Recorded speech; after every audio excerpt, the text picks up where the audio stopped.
What's happening, beautiful people, and welcome back to the Get Moving 4-Week Challenge, Week 1, Day 2. The focus for today is going to be continuing to compound that awareness of the breath. We're going to work on your calves with the foam roller a little bit, transition into a few dynamic mobility patterns, and of course, touch base with the core.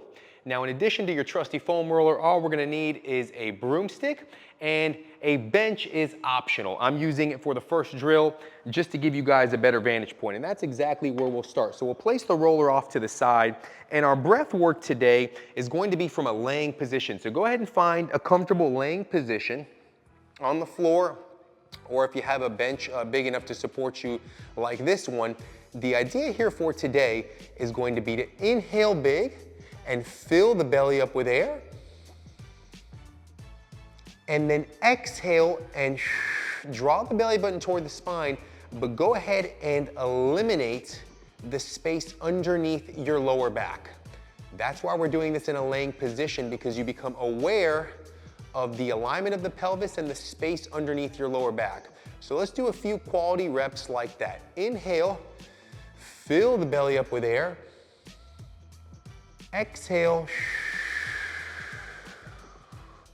tuck that pelvis and eliminate that space underneath your lower back, drawing the belly button to the spine. You should feel a nice contraction of the midsection here.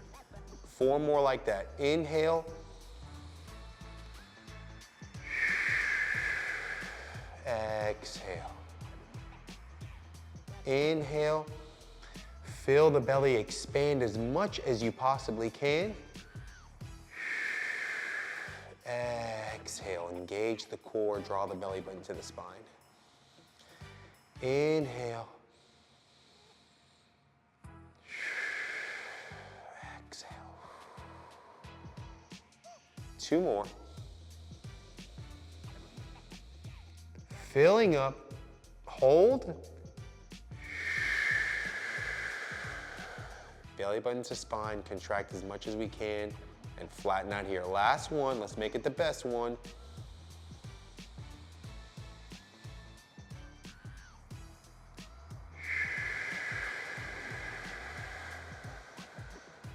Forcing all the air out. Not too shabby, guys. We can go ahead and pop on up. I'm gonna get rid of the bench here, and then we'll get right into the foam rolling portion of the session. So today we're gonna work on the calves a little bit. So we're gonna set up here on the floor. I'm gonna work with one calf at a time, and I'm gonna support myself with my hands. And starting at the bottom of the calf, so right around where the Achilles is, the idea here is to just work that foam roller up and down the calf. We're gonna go for about a minute here on each side, maybe a minute and a half. And again, we're just scanning for tension, scanning for tight spots all along the surface area of the calf. So we can turn the foot out, turn the foot in to make sure we really get a thorough scan of the entire calf. And when you feel some tender spots, which I just ran into right now, I'm going to shorten, I guess, the stroke, if you will, shorten the pattern, shorten the roll, and make it more acute, and just pause right over that tension, right over that tender spot, until I notice a change in that tissue, and then I'll continue to work with more broad strokes up and down the calf. Again, improving blood flow, facilitating lymphatic drainage, relieving tension all the way up the kinetic chain are just a few of the benefits of taking a few minutes a day to show your body a little bit of love with your dusty foam roller. So another few seconds on this side, and we'll go ahead and transition, working the full sweep from where the Achilles is all the way up the calf, rotating the foot in, making sure we touch base with every bit of surface area. And then we'll go ahead and switch here.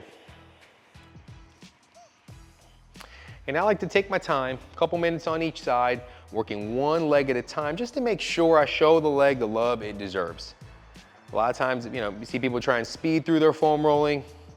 both legs and they're moving really fast and they just don't reap the benefits. So we want to maximize on this. Want to maximize. It's only a couple of minutes to begin with. You want to get the most out of it. So again, we're just scanning for tender spots. And when you find it, pause, kind of lean into it a little bit, put a little bit more of your weight on it. And as you begin to feel a change in that tissue, you can continue to scan up and down the calf.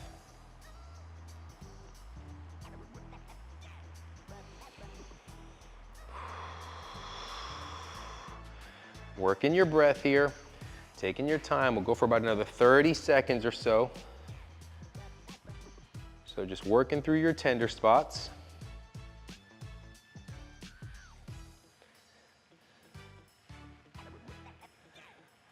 One of the analogies I like to use with my clients is that, along the muscles of the body, there's all sorts of highways, and these tender spots are like traffic jams on the highways, and we're just going through, taking some time to get rid of the traffic jams, get rid of the tension, get rid of the tender spots. And that will affect, again, the entire kinetic chain all the way through the body, different parts of the body that are not connected to the calf directly, as well as internally. Organs, blood flow, and lymphatic drainage. Very good.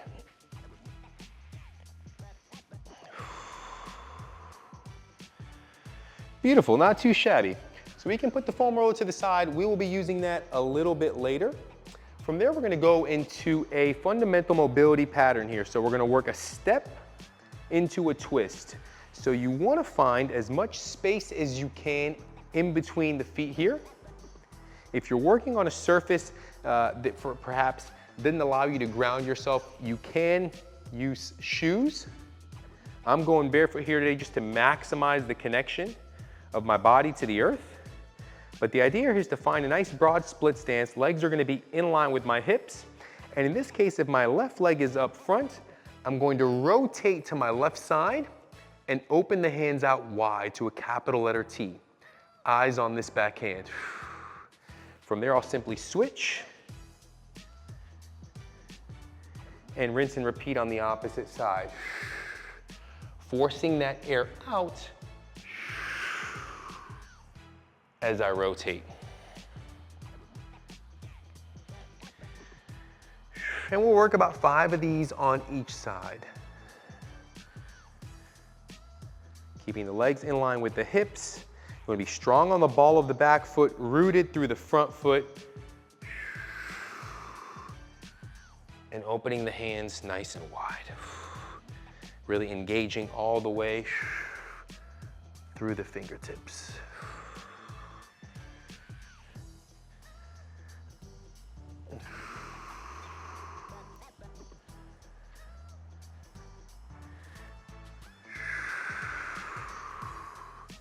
Staying rooted through the bottom of both feet, keeping nice alignment, shoulders right over the hips.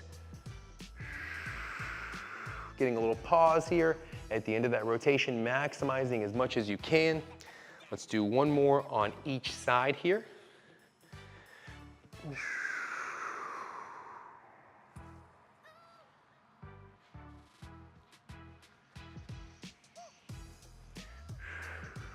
If you are working on carpet, if you're at the house, you're working on carpet or on turf, you're probably better off not going in the socks. Turf, carpet are not friendly with socks. They don't mix well. So if you want to go barefoot, which again I recommend, just make sure you're on the appropriate surface area or you're either on bare feet altogether without socks.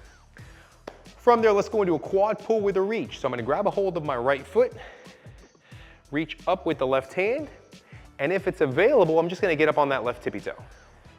And then we're just gonna rinse and repeat on the opposite side. Getting a little tug here on this left foot. And then I'm gonna work my exhale as I lift into my tippy toe.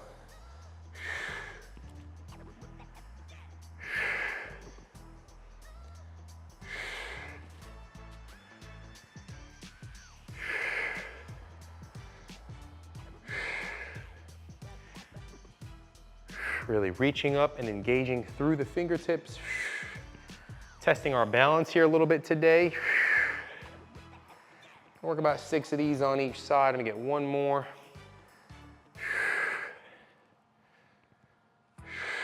Beautiful, good, good, good. We can roll the shoulders a little bit. Very, very nice. Now from there, we're gonna work into fundamental hip hinge pattern. So hip hinge is simply the ability to bend at the hips without compromising the integrity in the spine, without bending or rounding. So to establish this initially, a broomstick is a great tool. You want to bring the broomstick behind the body, and you want to make contact with the broomstick and the body at 3 points: the back of the head, the upper back, and your butt crack. And here I have my left hand with my knuckles holding the stick in place, and my right hand up by my head. I'm gonna draw the elbows back, feet are gonna be in neutral, that is hip width apart, toes are forward. And all I'm gonna do is bend at the hips here, keeping a nice neutral spine, making sure to not lose contact with those 3 points in the stick, and then stand tall. Inhale, hold on the way down, pause here, feeling a nice stretch in the hamstring, keeping the elbows open, and standing tall. And we'll do 5 reps on each side here with the alignment of the arms on each side. So 3, 2 more.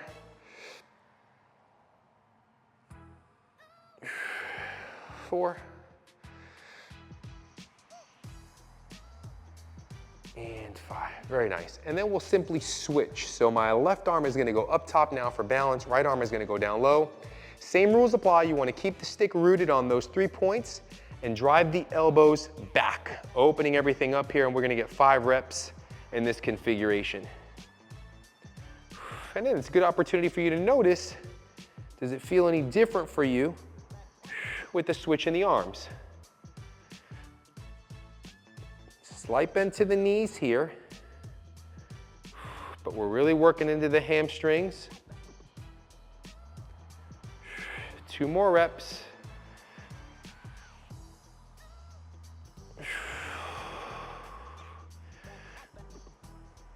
Pause. And then stand tall, nice and smooth. Not too shabby, guys. Great introduction to the hip hinge pattern. So from there, we're gonna go into a dead bug, which again is another fundamental core exercise that's going to make you more aware of the alignments of the joints in the body and the breath. So very similar to how we started the session with that fundamental breath, we're gonna bring the knees into 90 degrees, hip width apart, and toes are going to be pointing back toward the face. You wanna keep the knees in this alignment the entire time, not allowing any shifting or the knees to come together. Laying flat, we're gonna locate that spot underneath the low back, that space, and again, we're gonna tilt the pelvis, eliminate that space, and engage the core. From there, we're gonna push hands onto knees and knees back into the hands, and we're gonna push simultaneously, creating a nice force, an opposing force that's gonna keep this core really engaged and keep that space between the floor and the lower back eliminated. And we're just gonna hold this here for time. So we're gonna go for about a minute. So, regulating the air in and out, pushing knees into hands and hands back into knees. This is a lot tougher than it looks. Again, aware of the breath and aware of the space underneath your lower back, aware of that pelvic alignment, aware of that core engagement, aware of the alignment of the legs. And you should start to work up a little bit of a shake here. That's totally cool, it's totally normal. Persevere through this. This is a fundamental cornerstone of the masterpiece that we're gonna be putting together here over the next 4 weeks. Let's go for another 15 seconds.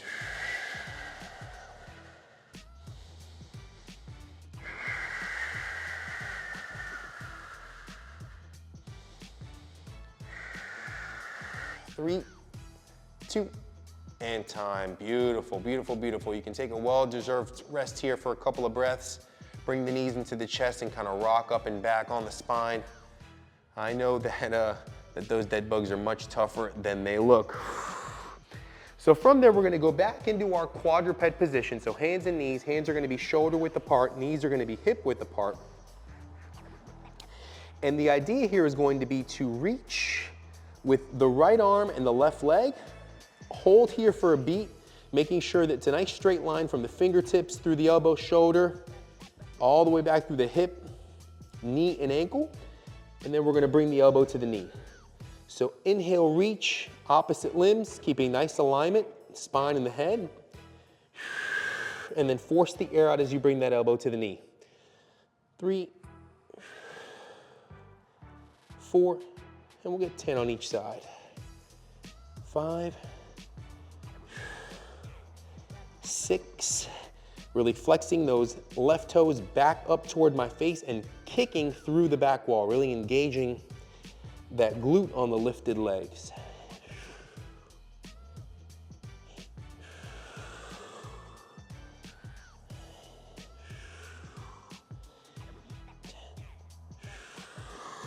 Beautiful. And then we'll go ahead and switch sides here.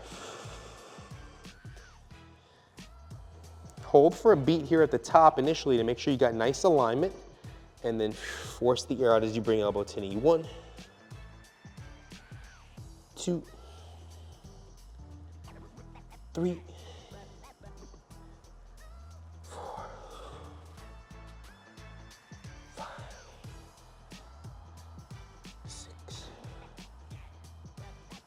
7, 8,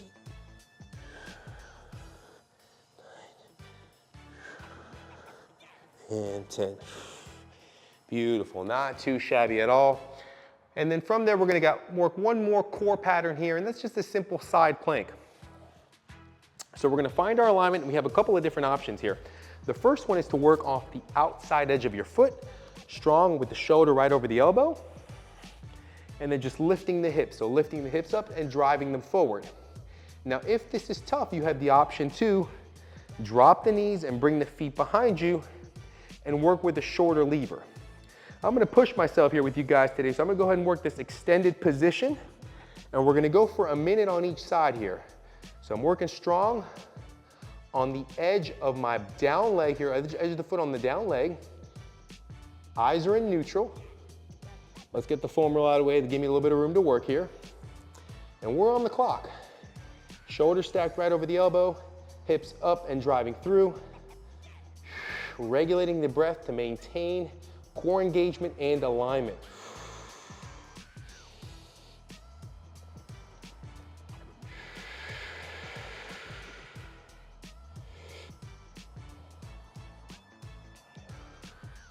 Almost at that 1 minute mark. If you have to pause, if you have to regress the variation, whatever you have to do here to stay with us. Lifting up and forward. 3, 2, and time. Nice. Not too shabby here. Let's switch sides. So again, finding nice strong base here. Elbow stacked right underneath the shoulder. I'm gonna go in this extended position on the outside edge of my right foot in this case. Up we go, and we are on the clock. Everything is in neutral, everything is engaged. We're aware of where the breath is going.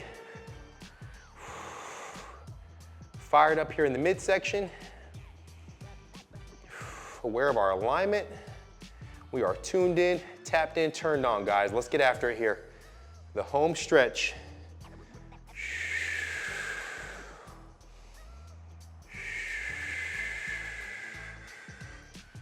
Beautiful. We're about halfway home here, guys. Stick with me. Again, if you gotta hop out, hop right back in. If you gotta regress the variation, there's no problem with that at all. Just stay with us. Driving that elbow into the earth, lifting the hips up and forward. 12 seconds.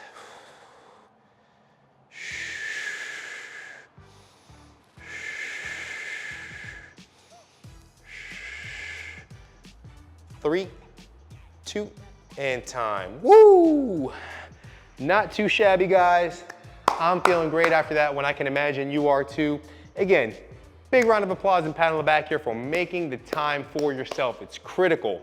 Awesome session today, and I look forward to catching you guys right back here tomorrow for day 3.